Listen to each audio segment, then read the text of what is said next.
গুনার মজা পাইয়া খেলতে খেলতে খেলতে খেলতে হঠাৎ যদি আজরাইল হাজির হইয়া যায়,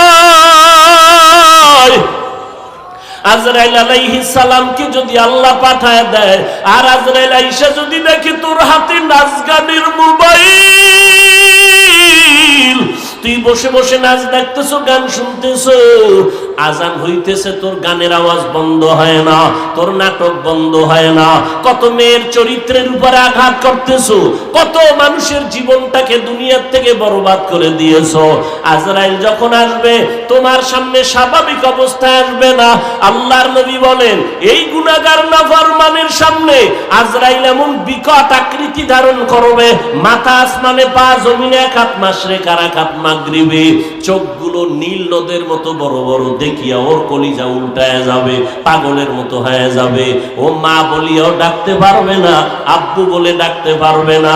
আজরাইল আইসা রুহুটা যখন ধরার জন্য শরীরের উপরে কদম রাখবে, রুহুটা শরীরের জোড়ায় জোড়ায় জোড়ায় জোড়ায় পালাইতে থাকবে, বের হইতে চাইবে না। চরমনের জমিনে ঘুমন্ত সৈয়দ ইসহাক রাহমাতুল্লাহ আলাইহি বলতেন, লাঠির আগায় আলকাতরা মাখিয়া তুলার মধ্যে বাড়ি দিলে তুলাগুলো যেমন লাঠির মধ্যে চলে আসে, ওরে গুনাহগার জাহান্নামের আসামির যুবক, আজকে গুনার মজা পাইয়া, আজকে তুমি আমি টুপি মাথায় দিই, তোমার পায়ে ধরলাম, তোমার টুপি মাথায় দিতে ভাল লাগে না, তোমার কপাল এত খারাপ, নিজেও দাড়ি রাখতে পারো না, যারা রাখে তাদেরও পছন্দ করো না, নিজেও নামাজ পড়ো না, যারা নামাজ পড়ে তাদেরও পছন্দ করো না, এত কপাল পোড়া তুমি কেমনে হইলা, নিজেও হালাল খাও না, যারা হালাল খায় তাদেরও তুমি পছন্দ করো না। আজরাইল যখন রুহুটা টান দিবে, সাথে সাথে শরীরের রগগুলো সিরিয়া রুহুটা হাতের মধ্যে চলে যাবে। আল্লাহর নবী বলেন জ্যান্ত বকরির চামড়া খুললে যেমন কষ্ট, এর থেকে শতগুণ কষ্ট বেশি হবে বেনামাজির জান কবজের সময়। অনেক সময় যারা মরণের মানুষের পাশে থাকেন দেখছেন, বেনামাজির জান কবজের সময় চোখ উল্টায় যায়, হাত পা বাঁকা হয়ে যায়, এর মাত্র কারণ আজরাইলের দেখিয়া সহ্য করতে পারে নাই। নবী বলেন ওর জন্য আমার মাওলা জাহান্নাম বানায় রাখছে, একটা জেলখানা বানায় রাখছেন। ওরে আল্লাহর দেওয়া পানি, আল্লাহর দেওয়া বাতাস, আমার মাওলার দেওয়া সূর্যের আলো, আমার আল্লাহর দেওয়া চাঁদের আলো, আমার আল্লাহর দেওয়া জমিনের ফসল খাইতেছো, আল্লাহর দেওয়া নদীর মাছ খাইতেছো, আল্লাহর এত কিছু নিয়ামত খাইয়া যারা আল্লাহর বিরোধিতা করবি, মানবি না, আলেম ওলামারা পাও ধরে ধরে নামাজের দাওয়াত দেয়, শুনবি না, এরপরও গালাগালি করবি। আল্লাহর নবী বলেন আল্লাহ রাগ করিয়া বলে ফেরেশতা, ওই জাহান্নাম ওর জন্য বানায় রাখছি জেলখানা, আমার হুকুম মানে নাই। সরকারের নজরে আমরা জনগণ সব সমান, কিন্তু এরপরও সরকার জেলখানা বানায় রাখছে, রাষ্ট্রের মধ্যে বালাখানাও বানায় রাখছে। জেলখানা কাদের জন্য? যারা সরকারের আইন অমান্য করবে তাদের জন্য জেলখানা, ওখানে রিমান্ডের মাইল দেওয়া হয়। আল্লাহ বলেন আমার কাছে সব বান্দা মোহব্বতের, আমি আল্লাহ চাই না কেউ জাহান্নামে যাক। এই জন্য আমি আল্লাহ প্রত্যেকটা রাতের গভীর তৃতীয় ভাগে আমি প্রথম আসমানে আসি, আমি আমার বান্দার গুনাহ মাফ করার জন্য ডাকতে থাকি। আলা মিন মুস্তাগফিরিন ফাআগফির আলা, আলা মিন মুস্তারজিকিন ফাআরজুকা। আমি আল্লাহ পাক ভোর রাত্রে আসি, প্রতিদিন প্রথম আসমানে আমি হাজির হয়ে যাই, আর আমি ডাকতে থাকি রে গুনাহগারেরা তোরা কই? ওরে শয়তানের ধোকায় পড়িয়া যারা গুনাহ করেছো, ওরে তোর 30, 40, 50, 70 বছর হায়াতটারে গুনাহে যারা কাটাইছো, শয়তানের ধোকায় নামাজ পড়তে পারো নাই, শয়তানের ওয়াসওয়াসায় গুনাহ করেছো, আমি আল্লাহ হাজির, আমার কাছে উঠি একবার আল্লাহ বলিয়া ডাক দাও। আমি আল্লাহ তোমার গুনাহ মাফ করার জন্য হাজির হয়ে গেলাম। ও ওরে দুনিয়াতে তোমার অপরাধ যদি একটা হয় এক ধরনের মামলা, যদি তুমি অপরাধ 2 লাইনে করো 2 লাইনে 2 ধারায় মামলা, অপরাধ যদি 3 লাইনে করো 3 ধারায় মামলা। এইভাবে কারো বিরুদ্ধে 10টা মামলা 10 ধারায়, কারো বিরুদ্ধে 30টা মামলা 30 ধারায়। 30 ধারার মামলার জন্য 30 বার হাজিরা দেওয়া লাগে এবং রায় 30 রকম হয়। কিন্তু আমার আল্লাহ বলেন, বান্দা তুই জিনার গুনাহ করছো ধারা একটা, তুই মা বাবার সাথে বেয়াদবি করছো ধারা আলাদা, কিন্তু আমার মাওলার কাছে এই ধারা কিন্তু গণনা নাই। তুই 30 বছর 50 বছর 70 বছর গুনাহ করিয়া পাহাড় বানাইছো। আরে বান্দা তুই যদি মাথা নত করিয়া একবার আমি আল্লাহকে আল্লাহ বলে ডাক দিয়া বলো, হে মালিক আমার আমল নামায় গুনার গুনাহ, আমার গুনার কারণে হাত না পাক, আমার চোখ না পাক, আমার জিহ্বা না পাক, আমার অন্তর না পাক। আমার গুনার খবর আমার মা জানে না, আমার ভাই জানে না, আমার অপরাধের খবর আমার ঘরের কেউ জানে না। যদি আমার মা বাবায় জানতো আমি জিনা করি, আমার মা বাবায় লাথি মেরে তাড়ায় দিত। মা বাবা ভাই বোনেরা যদি জানতো আমি চুরি করি, আমার কেউ ভালো জানতো না। ও আল্লাহ তুমি জানো, তুমি দেখছো, এরপরেও রাগ করিয়া পানি বন্ধ করো নাই, খানা বন্ধ করো নাই। গুনার কারণে রাগ করি আমার সম্মানের চেয়ার থেকে তুমি ফালাইয়া দাও নাই। গুনার কারণে তুমি রাগ করিয়া বাতাস বন্ধ করো নাই। গুনার কারণে বেজার হইয়া তুমি সূর্যের আলো চাঁদের আলো বন্ধ করো নাই। ও আল্লাহ আজকে আমি তোমার কাছে আসছি ক্ষমার জন্য। আল্লাহ বলেন, বান্দা তুই একদিন আর 2 দিন না, বছর বছর 70-80 বছর গুনাহ করিয়া বিশাল বড় পাহাড় নিয়ে যদি আমি মাওলার কাছে মাথা নত করিয়া মাসির মাথা বরাবর 1 ফোঁটা চোখের পানি ছেড়ে দিতে পারো, আমি আল্লাহর কাছে যদি দিলটা নরম করে মাওলারে ডাক দিয়ে বলো, আল্লাহ আর গুনাহ করব না, ওই জাহান্নামের আগুন সইতে পারবো না রে মালিক। ওরে ঘরের মধ্যে ঘুমাইতে গেলে মশারি টানায় ঘুমাই, মশার কামড়ে ঘুমানো যায় না। ও আল্লাহ গুনাহ নিয়ে কবরে গেলে যে আযাব হবে সহ্য করতে পারবো না, কই পাবো মশারি? দুনিয়াতে সূর্যের গরম সইতে পারি না, রাতের বেলা সূর্য নাই তারপরও ঘাম আর গরম, ফ্যানের বাতাস দিয়াও আমার ঘাম কমে না, গরম কমে না। আর গুনাহগার হইয়া কবরে গেলে জাহান্নামের আগুন, ওই জাহান্নামের আগুনের গরম কেমনে সহ্য করব আল্লাহ? আমি সইতে পারবো না। ও আল্লাহ জাহান্নামের আযাব সহ্য করতে পারবো না। একটা বেতের বাড়ি কেউ দিলে আমি বরদাস্ত করতে পারি না। আল্লাহর নবী বলেন, গুনাহ নিয়ে যারা কবরে যাবা ওই 2 পার্শ্বের মাটিকে আমার আল্লাহ ডাক দিয়ে বলবে, রে কবরের মাটি, ওই নাফরমান বেনামাজির 2 পার্শ্ব থেকে জোরে জোরে চাপ দাও। এত জোরে 2 পার্শ্বের মাটি চাপ দিবে পাজরের হাড়গুলো চুরমার হয়ে যাবে। একটা না 2টা না 70 থেকে 99টা সাপের কামড়।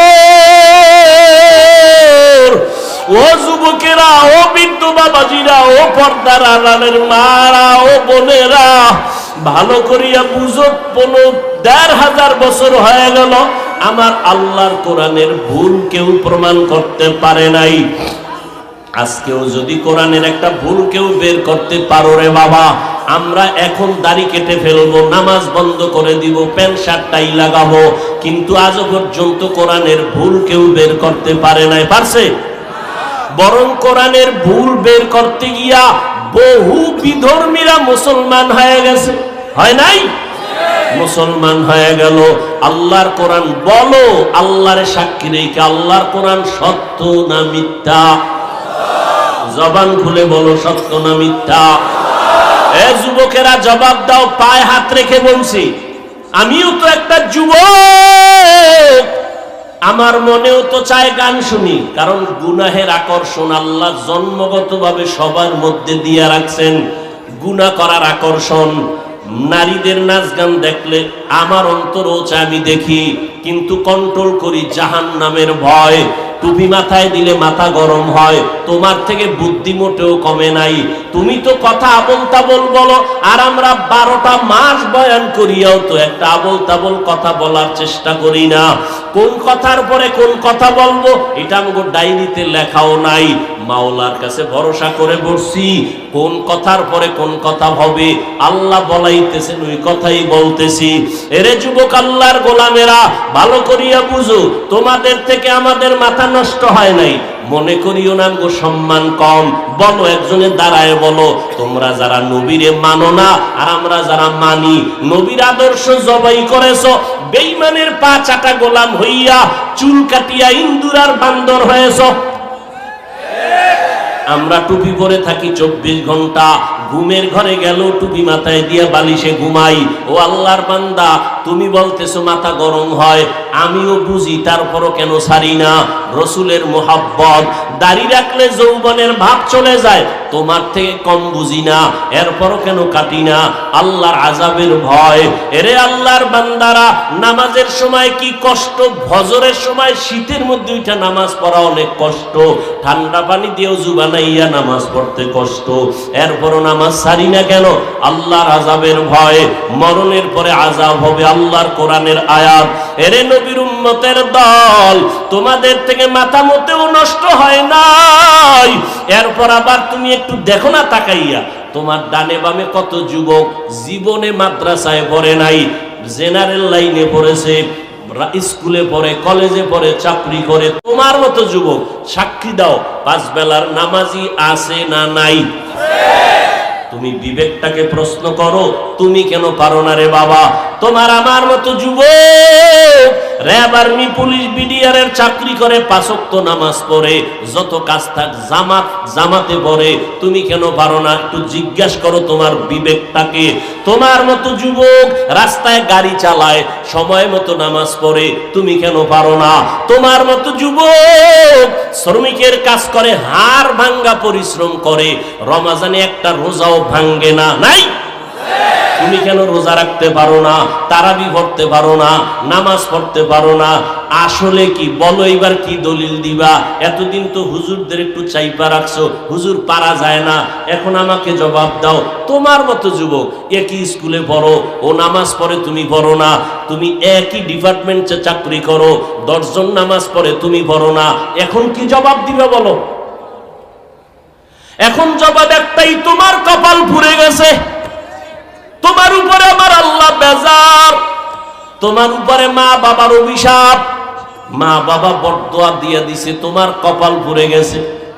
মোনাজাত তো সবাই দেই, অনেকের চোখে পানি, আবার অনেকের চোখে পানি নাই, কান্না নাই, আর একজন কানতে কানতে বেহুশ হয়ে যায়, কারণ ওর উপরে মাওলার রহমতের নজর লাগছে, আল্লাহ ওয়ালাদের দোয়া লাগছে, মা বাবার দোয়া লাগছে, চোখের পানি এমনিই বের হয় না। তোমার এই মিরপুর থানায় আসামি দইরা পুলিশে কি মারা মারে, এরপরও চোখে পানি আসে না, নাই? অথচ ওয়াজের প্যান্ডেলে আল্লাহওয়ালারা উলামায়ে কেরাম বয়ান করে, 50 হাত 200 হাত দূরে বসে যুবক চিৎকার দিয়ে কান্না করে, একজনারে বেত দিয়ে মারলেও কান্দে না, আর একজনে বয়ান শুনে শুনে কান্না করে। একটু চিন্তা করো, ওরে মারলো কে? এরে যুবক, আমাকে একটু বিবেক হাতে বেঈমানি করিস না রে যুবক। একই চুলায় রান্না হয় ভাত আর তরকারি, রান্না করার রাঁধুনি আমার মা। খেয়াল করো, একই তরকারি, একই মশলা, একই চুলা, একই আগুন, আর রান্নার পরে আব্বা খায়, আম্মা খায়, আমিও খাই, বোনেরাও খায় একই, কিন্তু দিন দিন আব্বা আম্মা হয় দুর্বল, আমরা হই শক্তিশালী সবল। এই বুদ্ধিজীবীরা জবাব দাও, আমাকে তো বুদ্ধি নেই, তোমার অনেক বুদ্ধি, জবাব দাও কারণ কি? আল্লাহর কুদরত বলবা না, কারণ তুমি আল্লাহকে মানো না, তুমি আল্লাহর কুদরত বলবা কেন? আমরা বলবো আল্লাহর কুদরত। একই খানা, একই চুলায় রান্না, আব্বা আম্মা একই খানা খায়, আমরাও একই খানা খাই, তাদের রোগ বাড়ে, আমরা শক্তিশালী হই, তারা দুর্বল হয়, কারণ কি? এত যুক্তি, এত বুদ্ধি, দাও জবাব দাও। এরে আল্লাহর বান্দা, তোমার থেকে হাজার কোটি গুণ বুদ্ধিমান ছিল আবু জাহাল, যার নাম ছিল আবুল হেকাম, বুদ্ধিমানের বাবা। কিন্তু বুদ্ধি হইলে কি হবে? পৃথিবীর শ্রেষ্ঠ মানুষটাকে মানুষ বলে চিনতে পারে নাই। রহমতের নবী এত দাওয়াত দিলেন, কালেমা পড়ে নাই। এর যুবক, একটু চিন্তা করো, বালিশে মাথা লাগাও, যার মনের মনে প্রশ্ন করো, আমার মতো যুবক যদি স্কুলে পড়ে নামাজ পড়ে আমি কেন পারি না? আমার মতো যুবক যদি চাকরি করে নামাজ পড়ে আমি কেন পারি না? আমার কপাল কেন খারাপ? এইভাবে যখন চিন্তা করতে থাকবা, একদিন দেখবা হেদায়েতের দরজা খুলে যাবে। আর মা বাবার কাছে মাঝে মাঝে দোয়া চাইও। মা বাবায় দোয়া করলে আরশে আজিমে পৌঁছতে কোনো পর্দা থাকে না। এজন্য মা বাবার দোয়া বড় দামি। মা বাবার চোখের পানি আর দোয়া ছাড়া আমি বান্দা চেয়ারে বসতে পারি নাই। মা বাবার চোখের পানি আর দোয়া ছাড়া এ যুবক পরীক্ষায় পাশ করতে পারো নাই। মা বাবার চোখের পানি আর দোয়া ছাড়া তুমি বাড়ি গাড়ির মালিক হতে পারো নাই। অতএব এখনো সময় আছে, তওবার দরজা খোলা। নেক আমল ধরো, শিরিক মুক্ত জীবন গড়ো, আল্লাহর মোহাব্বত নিয়ে চলো। চাকরি ছাড়া লাগবে না, স্কুল বন্ধ করা লাগবে না রে বাবা, মাদ্রাসায় আসার দরকার নাই। ভালো করে শুনো যুবক, মুসলমান নামাজ কেন পড়ে না? আল্লাহর আযাবের ভয় নাই। নামাজি বান্দা গুনাহ কেন ছাড়ে না? নামাজটা আল্লাহর জন্য পড়ে না। নামাজ পড়ে মানুষকে দেখানোর জন্য, সমাজ রক্ষার জন্য। মাইনসে কি কইব জুমায় না গেলে? এই জন্য জুমায় যায়। দেখবেন জুমার সময় মসজিদ ভর্তি, একতলা, দোতলা, তিনতলা, চারতলা, রাস্তাঘাট। কমিটির সভাপতি, সেক্রেটারি বলেন, আপনারা টাকা বাড়ায় দেন না কেন? মুসল্লি বেড়ে গেছে, মসজিদের জায়গা সংকুলান হচ্ছে না, জায়গা বাড়ানো দরকার, ছাদ দেওয়া দরকার। এত মুসল্লি জুমার সময়, এরা সব আফ্রিকার জঙ্গল থেকে আসছে, তো এরা ফজরে কইছিল। আবার জুমার সময় তুফান মতো এসে মোনাজাত দিয়া ভাগলো, আর আসরে খবর নেই। ফাওয়াইলুল মকুন সুসতি নামাজে পঞ্জগানা, ফাওয়াইলুল লিল মুসাল্লিনাল্লাযীনা মুমিনারা ইনামাজ ইমদাদে দা ইস্তাইনু আয়াতে কুরআন ওয়া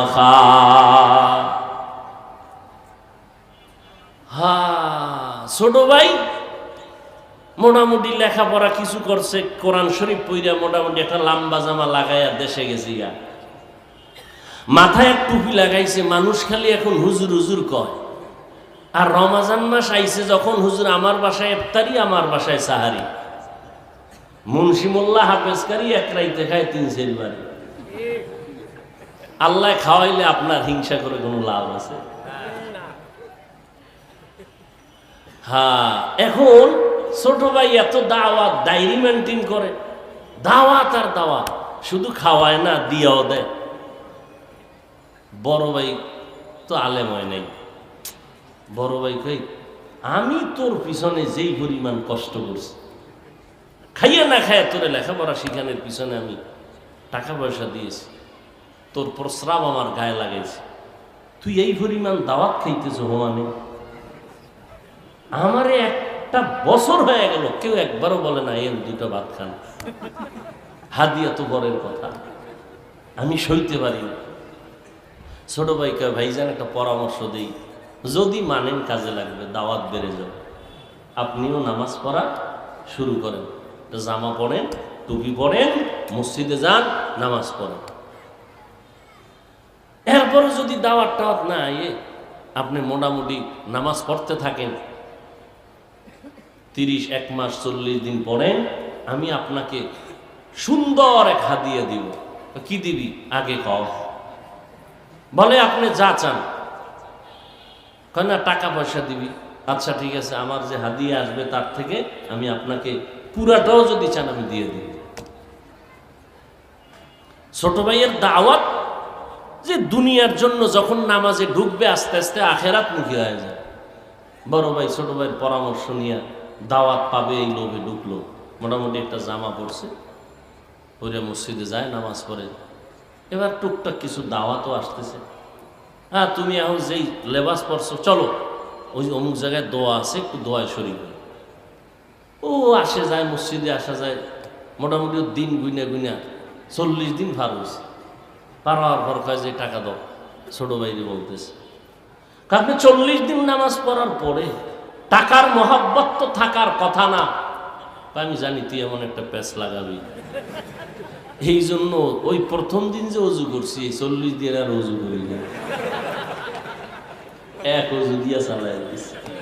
মাকুন সুসতি নামাজে পাঞ্জে গানা ফাওয়াইলুল লিল মুসাল্লিনাল্লাযিনা মুমিনারা ইনামাজ ইমদাদে দাইস্তাইনু আয়াতে কুরআন বাখা। একটুখানি নেকের তরে রোজা হাসরের মাঠেতে বাবা ঘুরবে ছেলের পিছে, ছেলে বাবার আগেতে। আহাতে মন কঠিন দিনেতে নামাজ তোমায় ভুলবে না, ঠিক মতো পড়িলে নামাজ জান্নাত তোমার। ঠিক মেরেছে নামাজ ভালো আর তুমি ঘুমাইও না, ঠিক মতো পড়িলে নামাজ জান্নাত তোমার ঠিকানা। আমার প্রাণের ভাই বোনেরা জলদি করে উঠে যাও, ওযু করে তাড়াতাড়ি নামাজ পড়তে লেগে যাও। নবী বেনামাজির শাফাআত করিবেন না, ঠিক মতো পড়িলে নামাজ জান্নাত তোমার ঠিকানা। নামাজ লাগবে নি? কয় ওয়াক্ত? সপ্তাহে কয় দিন? শুক্রবার না প্রতিদিন? এই যুবকেরা, মাঝে মাঝে 2-1 ওয়াক্ত নামাজ না পড়লে কোনো সমস্যা হবে? হবে বলার পরে যদি না পড়ো, বিচারটা কত কঠিন হবে তোমার, কত কঠিন হবে। এরে যুবক আল্লাহর গোলাম, আমিও মুসলমান, তুমিও মুসলমান।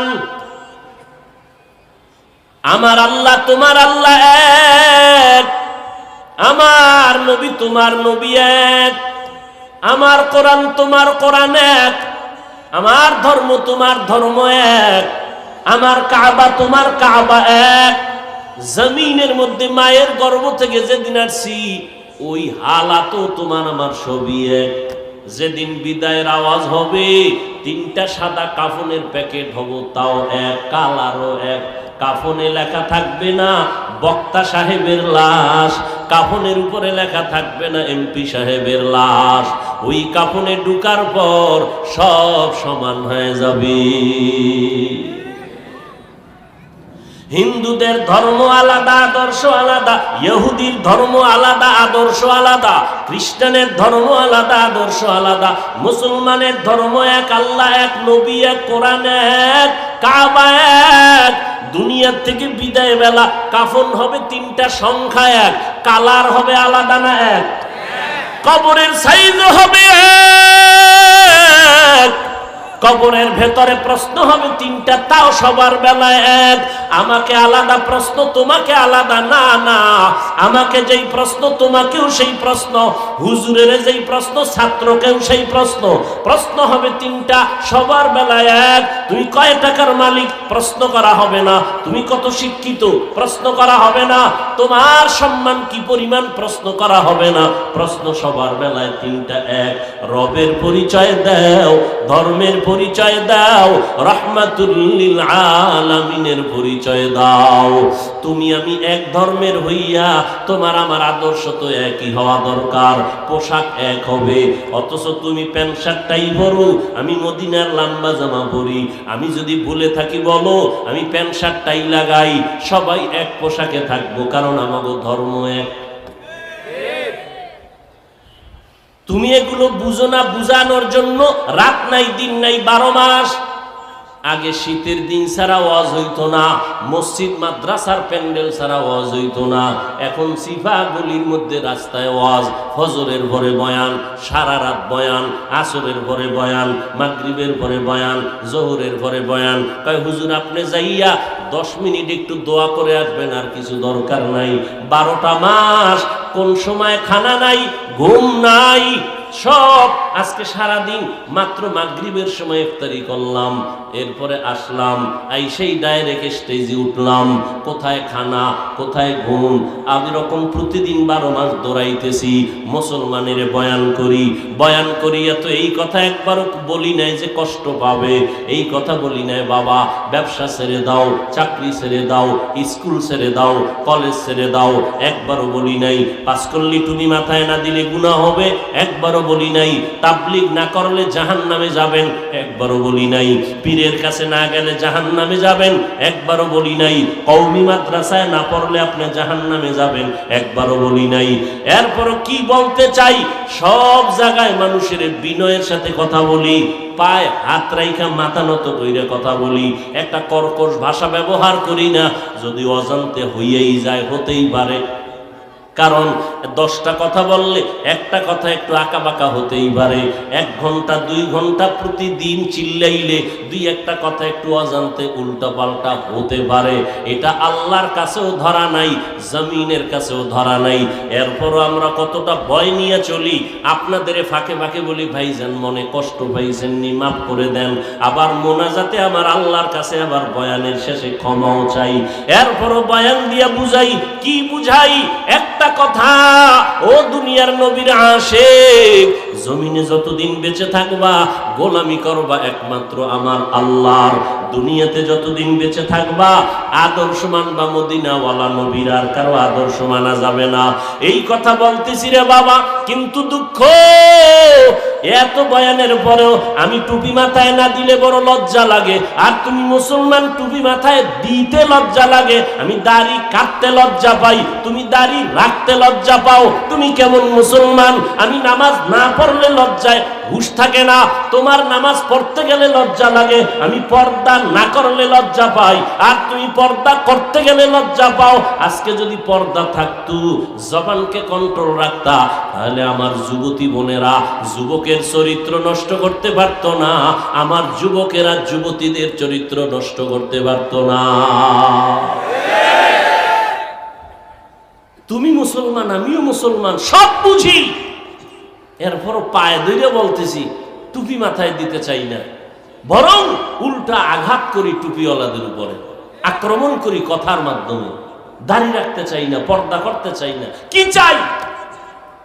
আবার এর মধ্যে একদল ঘি ডালে, ঘি কি এত ইবাদত লাগে না, নফল লাগে না, টুপির মধ্যেই কি ইসলাম, দাড়ির মধ্যেই কি ইসলাম, পর্দার ভিতরেই কি ইসলাম? এভাবে করতে করতে খালি প্রশ্নবোধক চিহ্ন দিয়া এখন সবগুলো না বানায় দিল। তাহলে দাড়ির মধ্যে ইসলাম নাই, টুপির মধ্যে নাই, পোশাকের মধ্যেই কি ইসলাম, পোশাকেও নাই। তো ইসলামটা কই? চাপাবাজির মধ্যে, চাপাবাজির মধ্যে ইসলাম না। আল্লাহ হেদায়াত দান করুন। বালিশে মাথা লাগাইয়া হিসাব করো, কয় হুজুর হিসাবের দিন শেষ। আগে বালিশে মাথা লাগাইলে একটু চিন্তা করার সময় হাতে ছিল, কিন্তু এখন কই চিন্তা করার সময় নাই। গজবের মোবাইলের মোরাকাবায় কখন রাত্র 3টা বাজলো মোবাইলওয়ালার খবর নাই। এই মোবাইল নিয়া সারা রাত তাকায় তাকাইয়া কবিরা গুনাহ করে আমার যুবক। আম্মা জান কয় 3টা বাজে, ল্যাপের ভিতরে বাতি জ্বলে কেন? কয় মোরাকাবায় আছে। হাসিও না রে যুবক ভাই। হ্যাঁ, তুমি যদি তাকায়া দেখো একটা পানির কূপের কিনারা একটা শিশু বাচ্চা খেলতেছে, অথবা জ্বলন্ত আগুনের কিনারায়, তুমি দ্রুত গতিতে খুঁজবা এই বাচ্চা কার, তাড়াতাড়ি নাও। তুমি আগুনের কিনারার থেকে ধইরা কোলে নিবা, অথবা পানির কিনারার থেকে ধইরা কোলে নিবা, নিয়া লোক খুঁজবা গার্ডিয়ানকে। বাচ্চাটা এখানে খেলতেছে, কিন্তু বাচ্চা যে খেলার মজা পাইছে, ওই মজা এখন আর তোমারে দেখতে পারে না, কামড় দেয়, চিমটি দেয়, কারণ খেলার মজা। কিন্তু বাবা ওই চিমটি খাইয়াও ও যদি তোমাকে লাথি দেয় তারপরও তুমি আগুনের কিনারায় রাইখা যাবা না। এটা তোমার বিবেক, এটা তোমার আকল, এটা তোমার আকল। কেউ বলতে হবে না, শিখাইতে হবে না, এটা তোমার আকল অ্যান্সার দিতেছে। তুই আমাকে যত কামড় দেস, চিমটি কাটো, লাথি মারো, তোরে রেখে যাব না, কারণ তুই জানো না, তোর সে আকল কম। আমি জানি এই খেলার মজা পাইয়া যদি আল্লাহ না করুন আগুনে পড়ে যাও, পানিতে পড়ে যাও, তোর জিন্দেগি বরবাদ, তোর মায়ের ঘুম হারাম, বাবার ঘুম হারাম হয়ে যাবে। ঠিক তেমনি ভাবে আল্লাহর কোরআন রসুলের হাদিস দিয়ে সমাজের চক্ষুষ্মান উলামায়ে কেরামরা তাকায় দেখতেছে, ও উম্মত, তুমি আজকে দাড়ি কেটে বেপরদায় চলে গান বাজনা শুনে জাহান্নামের কিনারায় বসে খেলতেছো। আলেমরা পাও ধরে ধরে ডাকে, ফেরো,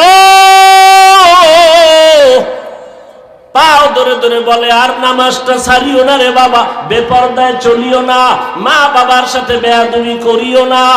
যদি এখন তুমি ওই মোবাইলে ওই গুনায় মজা পাইয়া, তুমি চ্যাটিং করতে মজা পাইয়া এখন আর হুজুরদের কথা তোমার কাছে ভাল লাগে না, তুমি এখন হুজুরের গালি দাও। হুজুর কয় তুই যত গালি দাও, যত বিরোধিতা করো, এই গালি খাইয়াও তো আমাদের মুরব্বীরা কথা বন্ধ করে নাই, আবু হানিফা কথা বন্ধ করে নাই, ইমাম বুখারী রাহমাতুল্লাহ আলাইহি যাকে কাফের বলে ফতোয়া দিত তারপরও তার দাওয়াত বন্ধ করে নাই, আমার নবীর রাস্তায় কাটা দিত, নবী দাওয়াত বন্ধ করে নাই, গালি দিত, নবী দাওয়াত বন্ধ করে নাই। কারণ আমার আকল, আল্লাহর কোরআন সত্য, রসুলের কথা সত্য। ওলামায়ে কেরাম তাকাইয়া দেখার পর বলে, বাবা তুমি যতই গালি দাও তোমার তো জানা নাই